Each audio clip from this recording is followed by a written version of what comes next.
The Portal in the Pyramid, a short story by Martin Lundqvist. Introduction.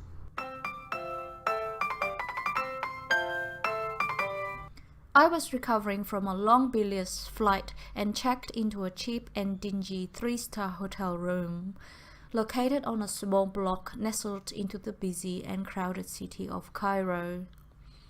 The noise from the heavy and polluting traffic, combined with the non-stop humming from the old and dirty air condition, destroyed any chance of me recovering from my 17th-hour flight from Sydney and getting a nice, plentiful sleep. The night was young, so I decided that I should explore this magical city of Cairo on my own. As the guided tours were to begin tomorrow morning and I had no plans for the remainder of today. I was always a firm believer in walking around in a new city on my own as the best way to experience it, stirring myself away from the typical tourist traps and the heavily time-constricted trips. One can truly see the genuine hustle and bustle and the everyday life of a city's inhabitants and beauty of the culture.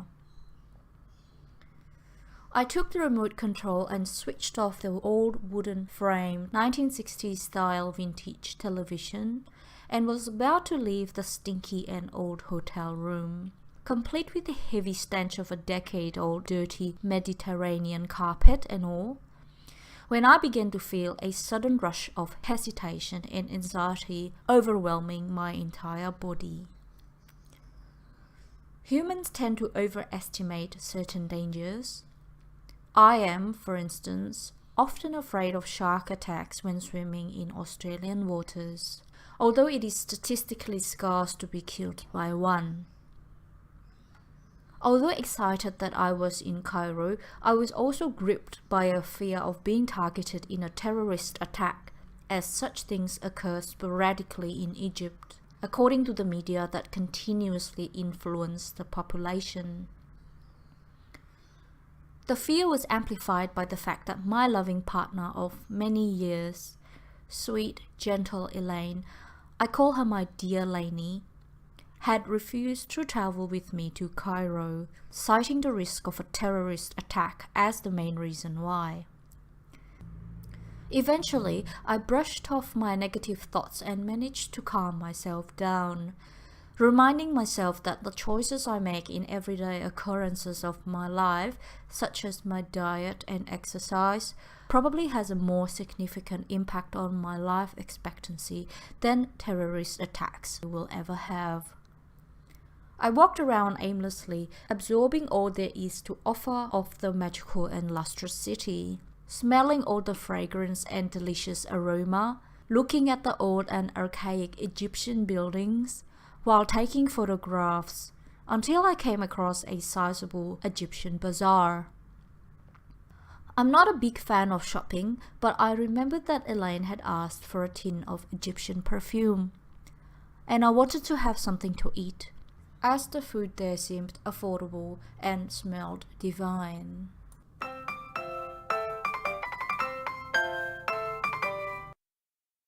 The Blue Crystal. After eating an authentic Egyptian meal, I felt a bit fazed by the noise and the massive commotion at the bazaar. Whenever I travel overseas, especially in the Middle East, I always stand out as an obvious tourist, as I am very tall and I look very North European.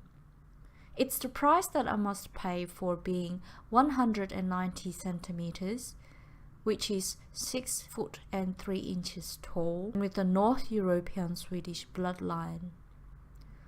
My looks attracted a myriad of salesmen in the bazaar, and they were all trying to peddle me with different trinkets and riffraff as souvenirs. I felt the stress and discomfort coming upon me, as I dislike crowds and people pushing things upon me. After saying no repetitively and ignoring dozens of street peddlers, I finally came across something I really wanted. A shimmering blue crystal sold from a healing crystal market stand located just at the far end of the dingy old flea market. I studied the mysterious blue crystal for a while, trying to contact the presumed seller, an old Egyptian woman who was squatting behind an old wooden table, smirking and showing off her yellow teeth and a wart on her big nose. But why did I suddenly want a crystal? I pondered the question and I could not come up with any sensible explanation. I have never had any interests in gemstones or healing crystals my entire life. But somehow this enchanting crystal was shining with a bright and wondrous blue light. It was so beautiful that it looked as if the crystal was talking to me in a way I had not experienced since I ingested LSD and magic mushrooms in my rebellious youth. I took it up with my 2 fingers, laid it in my hand, and stared at it for a long time, completely mesmerized by its beauty for what felt like an eternity. "Can I help you, good old sir?" The rasping sound of a lady seller was suddenly interrupted by a young Egyptian man that appeared from the back end of the squalid shop.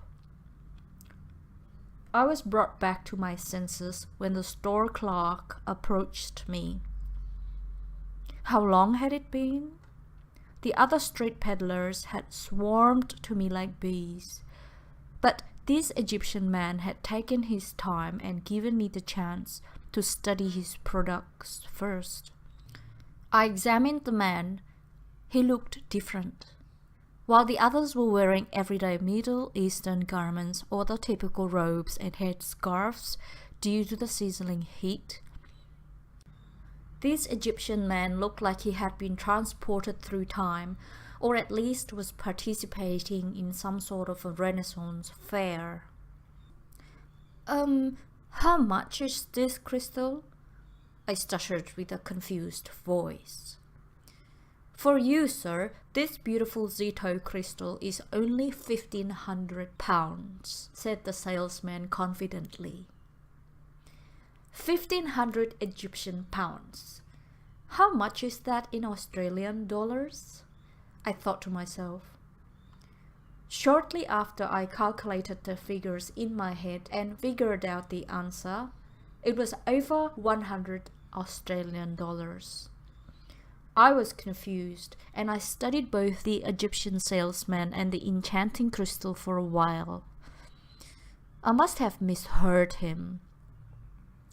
"Excuse me, sir, did you say 1,500 Egyptian pound for this piece of glass?" I asked. "I did, but the price has just gone up. It is now 2,000 Egyptian pounds, answered the angry and impatient peddler. Now, I was bewildered. The street peddlers always lowered their prices at any sign of haggling. But this Egyptian man had increased the price instead. How could this be? I was going to put the crystal away, but I couldn't. I felt extremely drawn in and compelled to buy it. "Okay, 2,000 Egyptian pounds. That's a deal," I said sheepishly as I paid for the mysteriously glowing blue crystal and put it in my pocket. After paying for the enchanting gem, I took a cab back to my dingy hotel. My brain was apparently not working properly. I was exhausted and I desperately needed some good sleep and rest.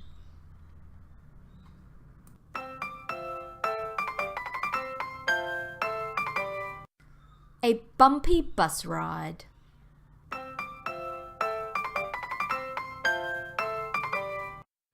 The following day, I woke up feeling a stabbing pain in my stomach.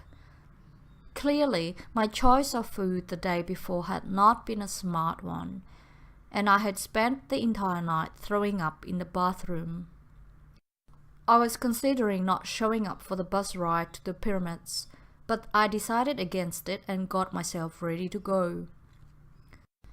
I was only spending a few days in Cairo before flying to Sweden to my dear old parents. Spending it by being sick and self-pitying in this cheap hotel room was not my version of an ideal holiday. I passed up on the hotel breakfast and instead bought some refreshing mints and other snacks in the corner shop outside of the hotel, to cover up the stench of my vomit from the night before. I didn't want to risk throwing up on the bus. Bringing some mints and a bag of nuts would be handy if I got hungry later. I got on the tour bus, and the guide was happily chirping and sharing some interesting facts about Cairo, or at least I believe he did. I slowly slipped into a dreamy abyss and fell asleep on the bus.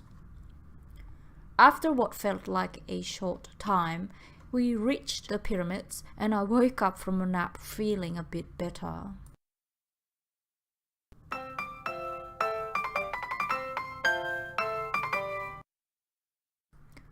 A problem that I have, and I dare say many humans share with me, is that the actual world that we live in is usually less grand than the idealistic world that we all hope it should be.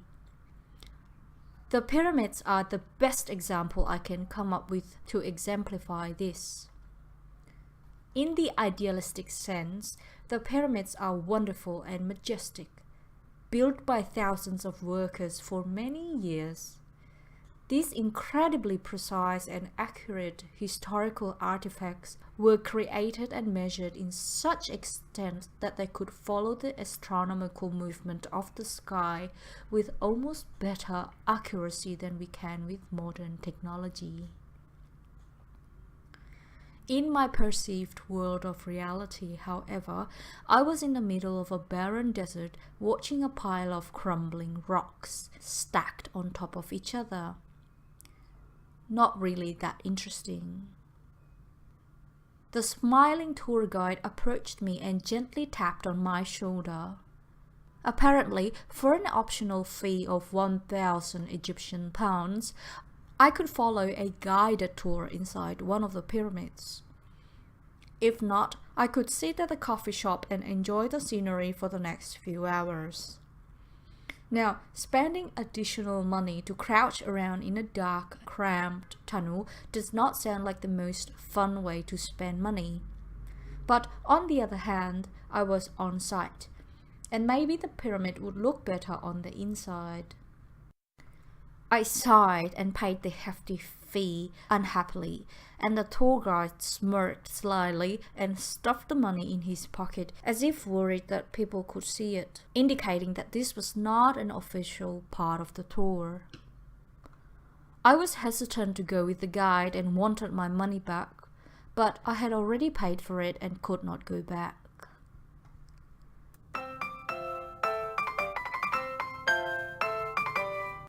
Inside the pyramid.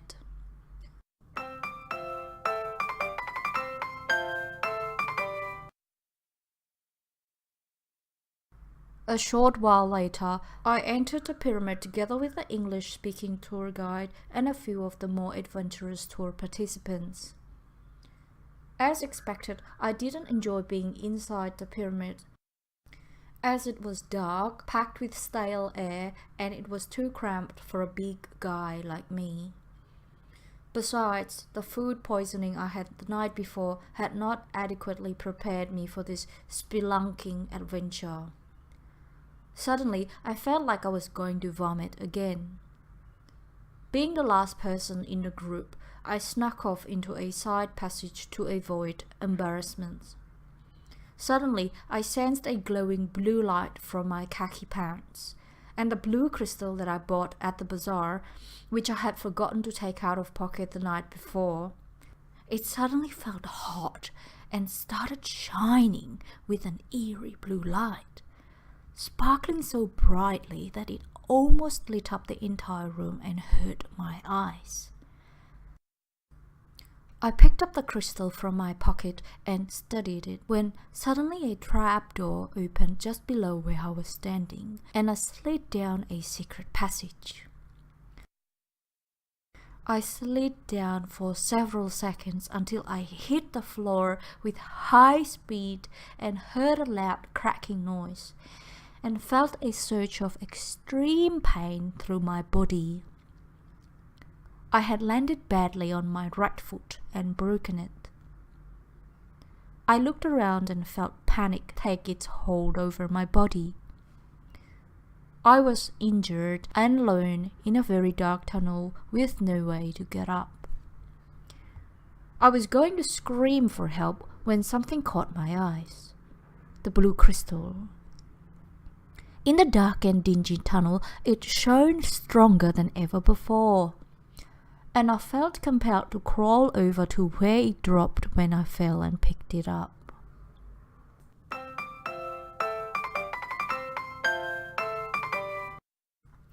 Going through the portal to another dimension. Once I picked up the glimmering crystal, I heard a noise of an opened compartment, and suddenly the whole wall had lit up, and it was full of illuminated lines of hieroglyphs that I could not comprehend the meaning of. The hieroglyphs struck me with feelings of complete awe and surprise. I noticed that there was a slot in the wall where my blue crystal would fit in perfectly. I inserted the crystal into the slot and was amazed when the entire wall made a loud cracking noise, and suddenly shifted in anti-clockwise motion as the wall blocks began to rotate and filled up its crevices with more blocks that appeared from inside the wall, like an amazing game of Jenga. A luminous and oddly calming bright blue light then emerged from the wall crevices. I tried to touch the light, but it seemed like it didn't have a surface as my hand sunk straight through it. I pulled out my hand from the blue light, and it was still okay. I felt scared and amazed at the same time, and just felt compelled to know what was on the other side of the shining wall crevice.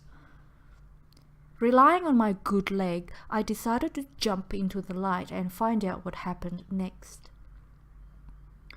I saw a bright flash and my body drifting through space, traveling faster than the speed of light. Suddenly, I landed and I had ended up in a beautiful courtyard that looked both ancient and futuristic at the same time. I have never seen anything so beautiful in my whole life, but at the same time, I was scared. Where was I, and was this the afterlife?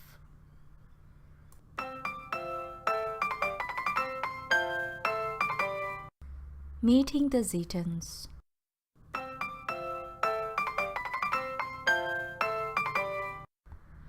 I looked around and I saw a group of strange-looking humanoid creatures approaching me.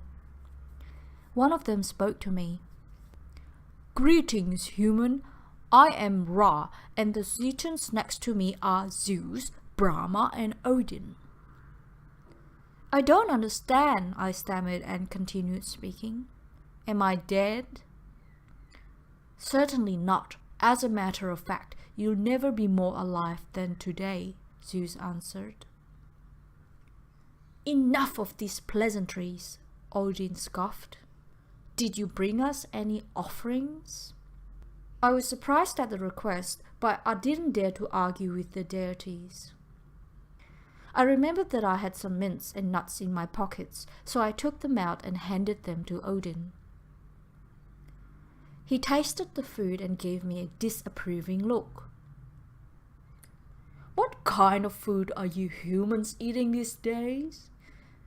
This food is laced with chemicals and rubbish," Odin sneered. "Oh, I'm sorry. I didn't expect to meet deities today, and I didn't expect you to ask for offerings," I said apologetically. "Is that so?" Zeus asked rhetorically. Then how come all the ancient scriptures contain the sacrifice of animals to the gods? I was dumbfounded by the Zeus's question, but fortunately Brahma came to my aid. Don't be too harsh on the human for his poor offerings, gentlemen. How could he possibly foresee that he would stumble upon an interdimensional portal? Humans don't have foresight like we do. Brahma turned towards me and spoke softly. Thank you for your offerings today, my love. Please tell me your name, human, he said. I'm Martin, I answered. Nice to meet you, Martin, Brahma said before he continued speaking. Martin, unfortunately, your time here today will be short, so please ask anything you'd like to know before you have to get back. Can you fix my broken foot? It's so painful, I moaned. You're in luck. We still have healing supplies, Brahma answered. He turned to Ra and spoke. Ra, can you please inject our guest with a Sedition healing serum into his right calf? Ra approached me and injected the serum. Initially, it caused immense, insufferable pain, but it receded shortly after, and in no time the pain was gone, and the foot seemed to be massively healed. What happened? I asked in amazement. The serum accelerated your body's own healing factor by the equivalent of a month's healing time. Hence, you feel the initial immense pain and then quick healing proceeds, Ra replied. So, this is science and not magic? I asked. Yes, advanced science too complicated for you to understand, Ra replied.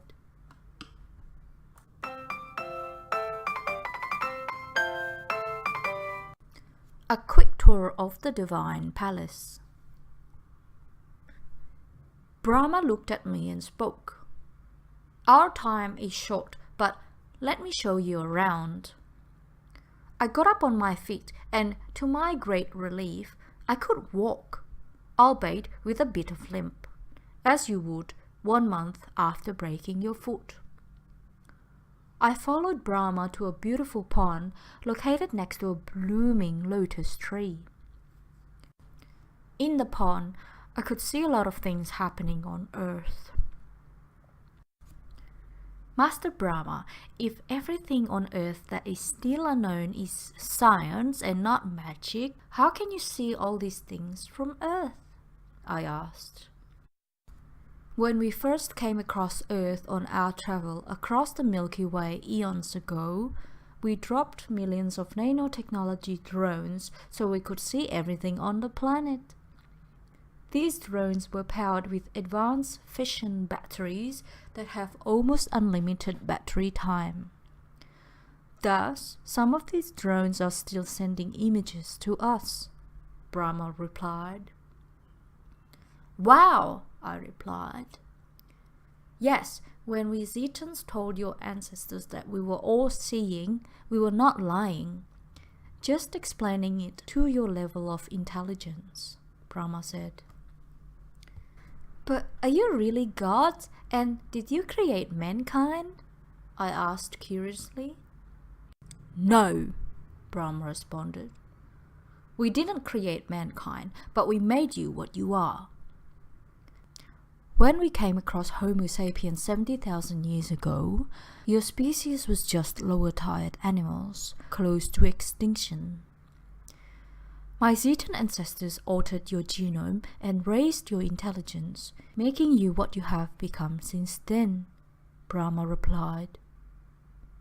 So then, because your Zetan species is so much more advanced comparing to us human species, you become God to us? I asked. Yes, the only real God, the true maker, works on a cosmological scale. For such an omnipotent being, the daily prayers and actions of individuals become insignificant, Brahma replied. Brahma looked at his wristwatch and seemed keen to move on. Come, there are more things that I have to show you, and time is short. Brahma hurried ahead and opened the door. Together we entered a very advanced computerized archive with lifelike hologram generators and other amazing divine technology in ancient scrolls. This is the Zetan archives. If you choose to stay here, you can have access to all the knowledge and science of the universe, Brahma said. Even the age-old question regarding the meaning of life, I pondered. Good one, but no. You see, there is no universal answer to that question. The individual simply has to make up their own, Brahma answered. I studied the room and all the amazing objects in there for a while, and then my eyes fell back on Brahma. Brahma seemed restless and a bit reluctant, but eventually he spoke. So, Martin, it is time for you to make a choice, Brahma said. What choice? I replied. You can either stay here, spend time with us Zetans and learn everything there is about the universe, or you can go back to humanity on Earth and live in ignorance, Brahma said. Why can't I have both? I replied curiously. Because the portal will soon be closing, and once it's closed, we have no means of opening it from here. If you choose to stay, you will have godlike knowledge, but you'll also suffer from constant hunger and loneliness. And you'll see everyone you care about slowly die from age through the magical pond.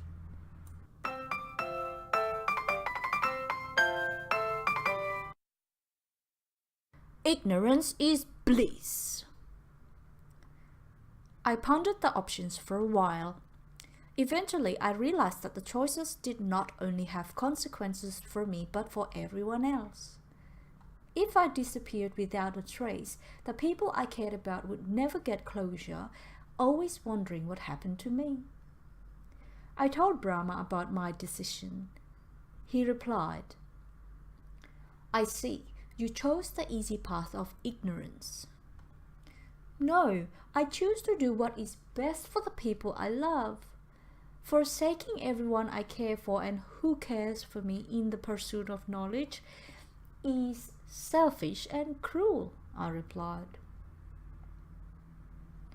Brahma studied me for a while. Then Zeus entered the room and spoke. What did the human choose? Zeus asked. Ignorance, Brahma replied. Zeus shook his head and said, They all do. Only one more thing to do, he said. After saying this, Zeus pulled me towards him, while Brahma branded my right arm with a luminous and glowing tattoo. Zeus then injected me with Zetan healing serum while Zeus carried me back to the portal. The last thing I remember was Brahma repeatedly shouting, Find Kayla Eisenstein, show her the tattoo on your arm, warn her of trusting Rang the deceiver. Before I fell into the glowing abyss and blacked out blissfully.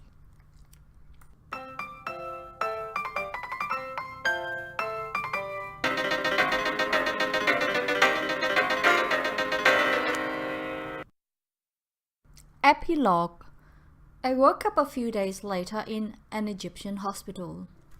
I was told that I had a psychotic outbreak caused by a rare form of foodborne parasite driving me temporarily insane. I asked the doctor, can you explain how my broken foot had miraculously healed and a freshly inked tattoo on my arm appeared suddenly overnight? He responded with, Both of those wounds are fully healed and it must have happened over a month ago. The doctor answered plainly and then left the room. I decided to keep quiet and not say anything. There was nothing to gain from trying to convince this doctor of an extraterrestrial encounter. And besides, I was not too sure myself anymore what had really happened. A few days later, I was released from the hospital, and as I'm writing this story while on a plane back to Europe, I only have 2 questions. 1. What really happened to me, and how did I get this strange glowing tattoo with a map of the world filled with strange alien symbols? 2. Who the hell is Kayla Eisenstein?